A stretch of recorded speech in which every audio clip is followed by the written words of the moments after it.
because I've heard you so many times talking, and I've actually talked with you once know, before. When I was actually watching it, I keep coming on people's. no, it's great though. No,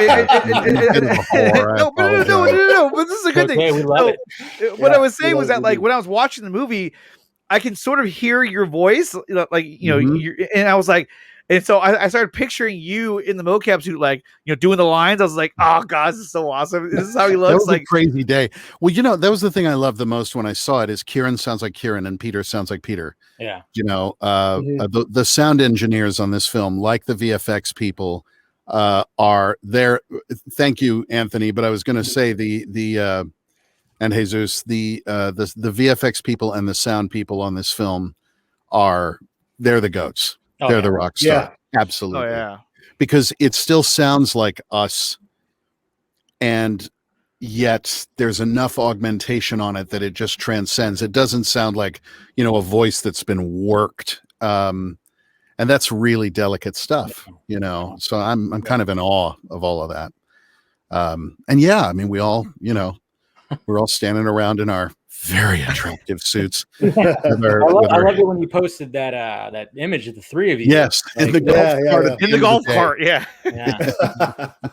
There's another photo which I won't release of Kieran, like, trying to squeeze into his dressing room because they put something right next to the door, and Peter and I were just laughing and throwing shit at him from the golf cart on the way to our dressing rooms. They're really, really fun guys, really wonderful guys, and you're in a dark-ish room because they're just capturing our faces, and you're wearing this weird stuff, and there's a light in your eyes and two cameras on your face, and you're supposed to act.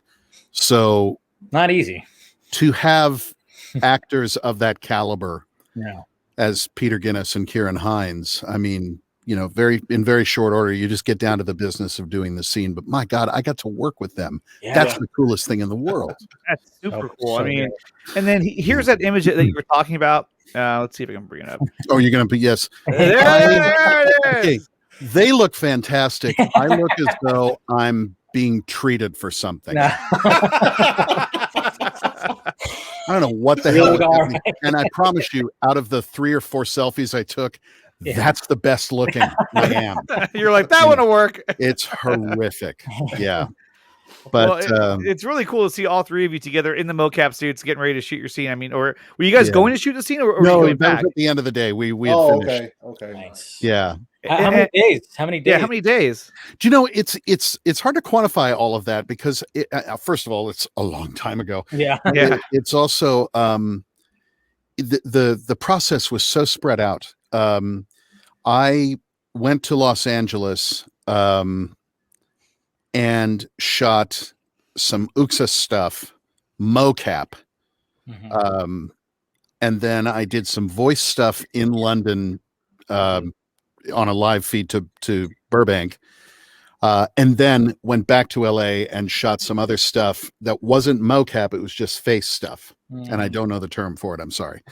So it was really kind of a spread out process. Interesting. From goofballs to new gods. Exactly. Yeah, there you go, Joey. Well put. Yes. Or Jack was the 3 Stooges of the apocalypse. Of the apocalypse, Mo, Curly, and Darkseid. And Darkseid. Yeah. Ray, you were so good as Darkseid, I could slap you. Why hope not? Well, okay. Like Ray could slap Kevin. If that's the way you want to, given me a Gaelic spelling of that last name, let's have a couple of pints first. And then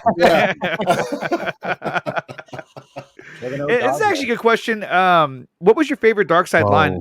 I got really good lines in this. You do. Yeah, they were really good. They were really good, and they were really menacing. And they were very like. I'm paraphrasing it, but I have to say, one of the lines that I really love, just because the way that it came out and in the context of the scene, is in that first conversation with Steppenwolf, where I'm saying, "Oh, so you're telling me you found anti-life?" Yeah.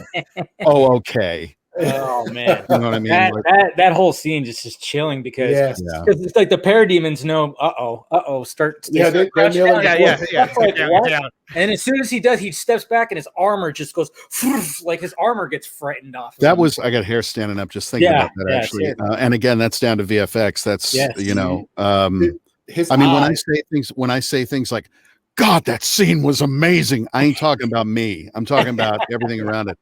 I remember early in acting class back when I was in college, the teacher pulled a guy out of the class. You know, we're all sitting in like a theater, and he brought this guy up on stage and sat him in a chair, and he went, "Be a king." And he let the guy just sit there and be like regal and pose for a while. And he turned to everybody and he said, "Do you believe he's a king?" And we were like, no. Then he pulled 4 or 5 people up on stage and went, "You do," you know, to the guy in the chair, "don't do a damn thing. Do nothing." To the 4 people, he said, "Kneel." When they knelt, he was a king. Yeah. So when I saw the first time in the scene where the parademons start kneeling before, you know, and then that music. Oh, jeez. Coming that was so good. Entrance I've ever had in anything ever. I was like, wow, I got to savor this. Yeah. And again, it's the terror or the force of that entrance isn't about, you know, me being like me, you know, or whatever. It's everything around it. It's the music, it's the sound, it's how they are, and everything. And like Steppenwolf is just like, "Oh, my clothes fell off." My God. Another good one too. I have turned. Was it 100,000 worlds to dust? Yeah, dust. Yeah, it's so good. God, I don't know. And you just did it flawlessly too. I mean, I don't know how many takes you did, but it sounded like you only did once. Like, bam, it was so good. I don't remember. I did it. I did as as many until Zach went, "Okay." So actually, that was the question I wanted to ask you. I was going to ask you this later on, but was Zach there when you did all your lines? No, not for some. No, certainly for the ones here, he basically emailed me instructions, and he wanted I set my iPhone up on a ledge so they could catch my face when I did the lines. And I did 3 or 4 passes and emailed that to him, and he listened to them. And a while later, he emailed me back with some instructions. I did 3 or 4 more passes, and, you know, and there we were. For a lot of the physical stuff, I love that one too. Yeah, I got some fun things to say in this. Yeah, and some really cool lines. I was like, man, they're just packing it on. Yeah. Love it. I just get the feeling Darkseid's not big on small talk. You know what I mean? Yeah, no. You know, you're straight to the point. How was your weekend, Granny? It's not him. Well, it's a little hot today. Yeah. Can you turn on the AC, please? Yes, exactly. Exactly. Get me a cold glass of water. All of the lemonade. So, I forget where we were. You know, so Zach was there for some things. He was working on other things for a couple of other bits. You know, it was all very sort of organic. You know, and I've spoken about it before, but the difference, I've been on 1 or 2 sets in my life, and being on a Zack Snyder set is a completely different experience.